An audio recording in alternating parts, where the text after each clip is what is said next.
on 92.3 Nigeria Info.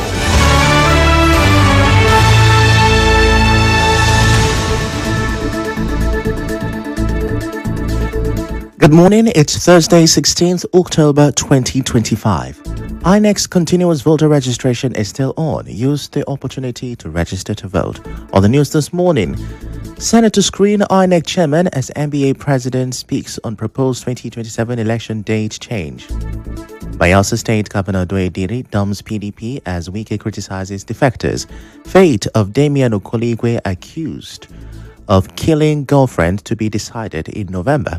Police arrest 2 kidnapped suspects in River State. On the foreign scene, Israel plans more attacks on Gaza uncertain condition. Details of these and more after this break. Ministry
With the news. Now, let's start the news this morning by telling you that all eyes will be on the Senate today, Thursday, as lawmakers prepare to screen the president's nominee for the chairman of the Independent National Electoral Commission, INEC.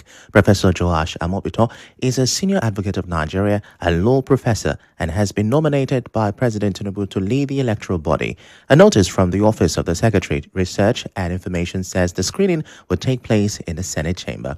In a related story, the president of the Nigeria Bar Association, Afam Osigwe, says what matters most in Nigeria's election is honesty and fairness, not the date they are held. He said this while reacting to the National Assembly's proposal to shift the 2027 general election date. He spoke to our correspondent, Soibi Uruwari. Is the most important issue of ensuring the integrity of our electoral process. Holding them early while the laws allow for malpractices and while the adjudication of the cases continue to lead to confusion and contradictions leaves a problem yet to be solved. So also working on the integrity of the electoral process is to me much more important than the time when the elections take place. Because whether they take place in the morning or afternoon or evening and lack integrity, then we have a bigger problem. Osigwe explained that the proposed change could help address some long-standing issues in the electoral system. The elections are held in good time or have adequate time to resolve the electoral disputes before swearing in are welcome. Because there has been this long agitation that people should not be sworn in while their declaration as winners has been challenged. And if you agree that that is a legitimate agitation, then any amendment that addresses that solves one of our myriads of problems. When you cannot, because somebody is hungry and somebody is not wearing clothes, say that if clothes comes first, you should not wear clothes because food has not come. However, he cautioned that courts should not be too involved in pre-election matters and expressed hope that the reforms will fix that. But yes, I support any move that ensures that elections are held and electoral disputes are resolved. And we should reduce the timeline for the hearing of the cases. 6 months, 180 days is too much. And also the negative impact of the electoral process on our court system needs to be reduced. The pre-election matter should be taken away from our courts. Parties should be allowed to resolve their disputes and bring forward whoever they want. The court shouldn't be involved in choosing candidates for political parties. But Secretary of the Obedient Movement in River State, Gogo Wellington, believes moving the election date could disrupt how parties plan their activities. Any distortion to the already established political calendar will be seen as a move to undermine the efforts of some political parties that might have not put their house completely together. The Electoral Act put strict timelines to events of political parties and leading to the elections, limits the ability of a lot of political parties to either to do some certain things that they would have maybe had enough time to do. Now, he says keeping the current timetable will give parties enough time to prepare for the 2027 polls. The early 2027 dates for the election is fair enough, and it gives enough time before the handover. So I don't see any cogent reason why elections should be moved in 2026, if not for some sinister reason. But in politics, there are those that it will favor and there are those that it will not favor. There are some that will speak for and some that will speak against. You would usually see that in this kind of... My own position is that for the interest of fair play for everyone, the calendar should be left as it is. Well, still talking politics, a major political shakeup is happening in Bayelsa State. Governor Doediri has resigned from the PDP. He made the announcement on Wednesday at the Exco Chamber in Government House, Yenagoa. Governor Diri didn't give details of his next political move, but said the decision was for an obvious reason. The Deputy Governor, Lawrence Erujabo, was not present at the meeting, but the governor said all absentees were on official assignment. In a similar move, former Bayelsa East Senator Ben Murray Bruce has officially defected to the APC. In a post on X, he said the decision was not about politics, but progress, and praised President Tinubu as a visionary leader. But not all PDP heavyweights in Bayelsa State are leaving the party. Former Governor Senator Seriake Dixon has reaffirmed his loyalty to the People's Democratic Party despite the defection of Bayelsa Governor Doediri. Speaking at a news conference in Abuja, Dixon says the PDP has given the Niger Delta a strong voice in national politics and stressed the importance of a vibrant opposition for Nigeria's democracy. He noted that even if the party cannot be saved, there must always be an alternative to the ruling party. Still talking the PDP, FCT Minister Nyesom Wike has taken a swipe at his critics, saying those who attacked him for backing President Bola Tinubu have now joined the APC. Now, Wike, a PDP member serving in the APC-led government, played a key role in delivering reverse votes for Tinubu in 2023. Speaking at a road project flag-off in Abuja, he says the same governors who once accused him of destabilizing the PDP are now in the ruling party. He insists their defection proves his support for Tinubu was the right move. In a related story, a chieftain, Shegu Somomi, is proposing a 4-year waiting period for politicians who defect before they can contest elections under a new party. Mr. Somomi says this will help curb political opportunism and strengthen party accountability. He was speaking on the Morning Crossfire on Nigeria Info Lagos. I wanted them to put a law that will say that if you decamp from your party to another party, you have to stay 4 years before you can dare contest in the other party. And the reason for that is that I wanted to slow down the need for people to be decamping and then representing a party they hardly know. I work very hard on behalf of all of us to see how we can strengthen whatever it is we are doing, be it governance, be it development, and be it democratic institutions. Also, Somomi called for constitutional reforms to open up the legal space so constituents can challenge the document of political candidates. We must be careful not to insist that only appointed people, elected people, and former this, former that will pick candidates. I wanted them to ensure that we could litigate on the documents and credentials that candidates put on the table. The way the thing stands now, it's only the political party that can speak on the documents and the credentials of their candidate. And more than likely, they'll pretend not to see the mistakes and then later on will just be embarrassed. Meanwhile, the PDP says it is disappointed by the defection of Enugu State Governor Peter Mba to the APC. Party spokesperson Debo Ologunagba told Channels TV that 7 PDP governors must stay committed to the mandate given to them by the people. He admitted there are moles undermining the party, but expressed hope that the upcoming PDP National Convention in Ibadan will help rebuild the party. Former Ekiti State Governor Ayo Fayose says Peter Obi is the only opposition voice that still has traction in Nigeria. Speaking on Channels Television, Fayose says no one can defeat President Bola Tinubu and the APC in the 2027 presidential election. Now, he argues that while other opposition figures are filling the gap, Obi remains the only one still speaking strongly and resonating with Nigerians. Fayose also dismissed the coalition formed by opposition leaders and their adoption of the ADC as a serious threat to the ruling party. He maintained his support for President Tinubu but clarified that it does not mean he's joining the APC.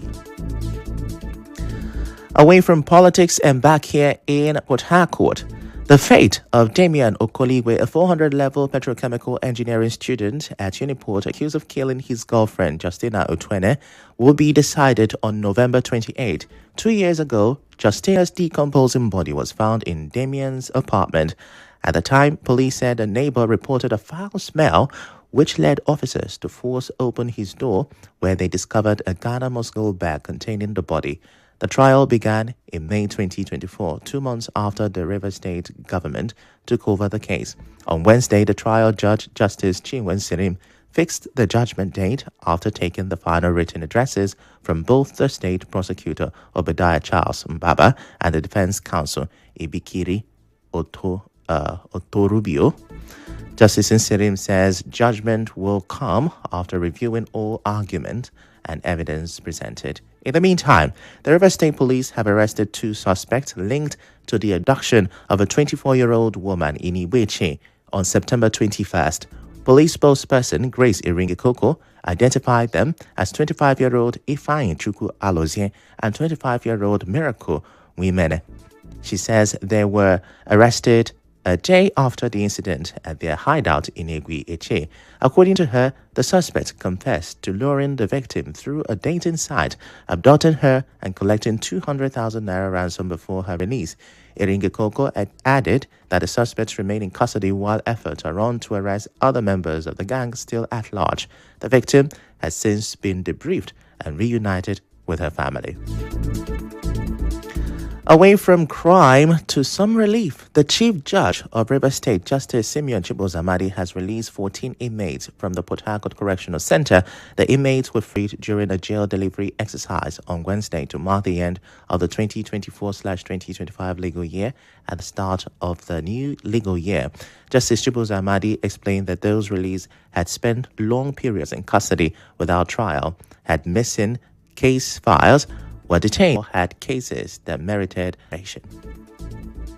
This exercise is not a mere ritual to usher in the new year. It is a constitutional exercise rooted in the vested in me as the Chief Judge. Under the administration of criminal justice law in Rivers State, we are here to restore hope where it has been deemed and reaffirm the judiciary role as the last hope of the common man, ensuring that no individual is made to suffer unjustly due to administrative lapses, procedural delay, or systematic inefficiencies.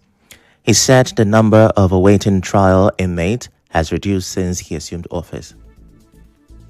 Under my watch, the judiciary committed to doing its part by tracking criminal trial, monitoring remand orders, and ensuring that no one is detained beyond what the law allows. My past gold delivery exercise, particularly the one conducted in July this year, wherein 21 deserving inmates were released, and the drastic reduction of inmates awaiting trial from over when I came on board as the Chief Judge to less than 1,000 as shown in the Nigerian Correctional Service 180 days quarterly returns of June 2025. Justice Amadi reaffirmed the judiciary's commitment to decongesting correctional facilities and urged the freed inmates to live responsibly.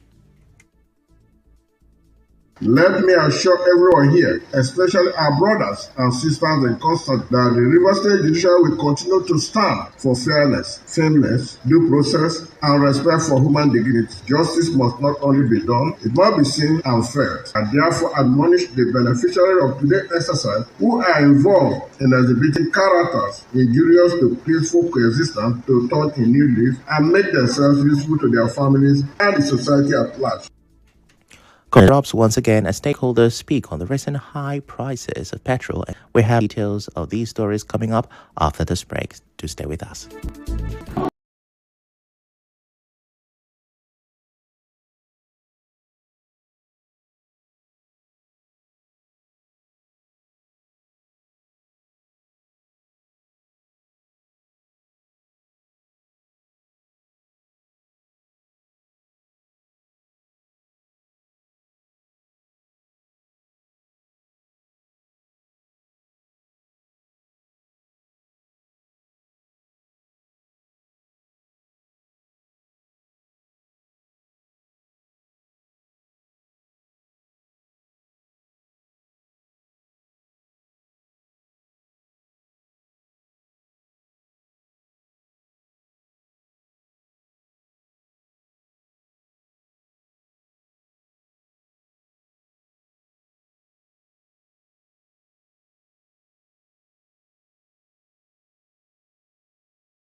This is the news on 92.3 Nigeria Info.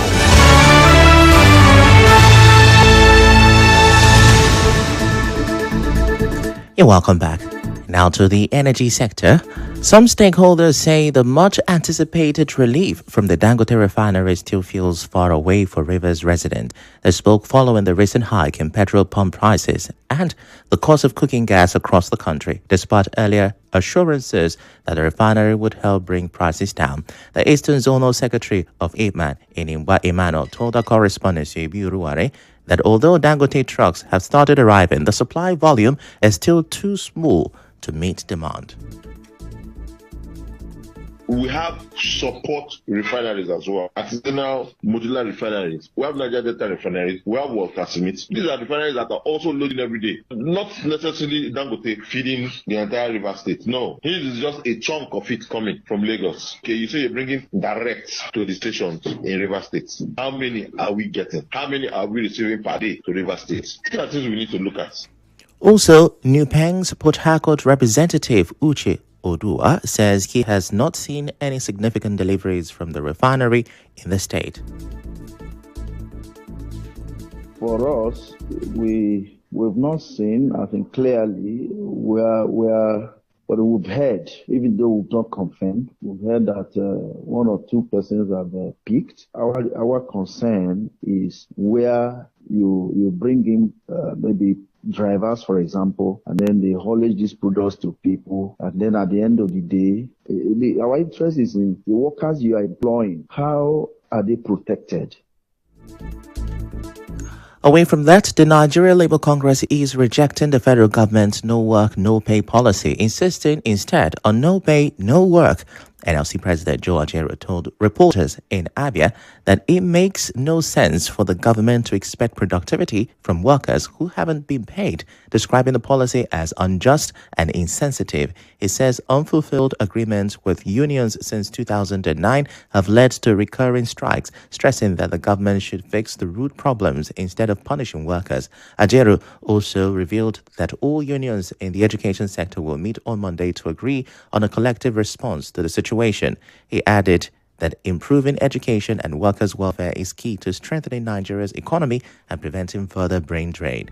Now to a positive inflation news. Nigeria's inflation rate dropped to 18.02% in September, down from 20.12% in August, marking the sixth straight month of decline. The National Bureau of Statistics attributes the drop to base year adjustment and improved food supply, with food inflation easing to 16.87%. Urban and rural inflation also recorded sharp year-on-year declines, reflecting a broad disinflation trend. The central bank says it remains focused on achieving single-digit inflation over the medium term.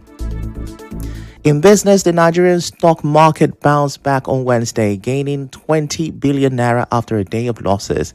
The rebound was driven by renewed investor interest in stocks like Sky Shelter Fund, Royal Exchange, Julius Berger, and Omatech. Market capitalization rose to 93.776 trillion naira, while the all-share index climbed to 147,742.23 points. Trading activity also improved, with 389.1 million shares worth 12.5 billion naira exchanged across over 23,000 deals. We go on another short commercial break. When we come back, we'll wrap up the news. The Lord has done it finally.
has ordered the military to draw up a full plan to defeat Hamas if the Gaza ceasefire collapses. Hamas has returned the remains of 2 more Israeli captives, but says it needs help to recover others still buried on the rubble. Israel insists it won't move to the next phase of the peace plan until all 28 captives' remains are returned. A UN agency has accused Israeli forces of continuing to kill civilians in Gaza, where the war has claimed more than 67,000 lives since October 2023. And that's the news we have. But just before we go, here are the major stories we brought you this hour. You heard that the Senate is set to screen Professor Joash Amobito as INEC chairman, even as NBA President Afam Osigwe insisted the proposed 2027 election day change is not as important as fairness and honesty. We told you that Bayelsa State Governor Doyediri has dumped PDP, with FCT Minister Nyesom Wike criticizing PDP defectors. And we reported that the fate of Damian Okoliwe, accused of killing girlfriend, is to be decided in November. The news was edited by Ufoma Ebamano. To reach the news team, send an SMS or WhatsApp to 0808 721 7215. I'm Ifechukwu Muonyili. Many thanks for listening.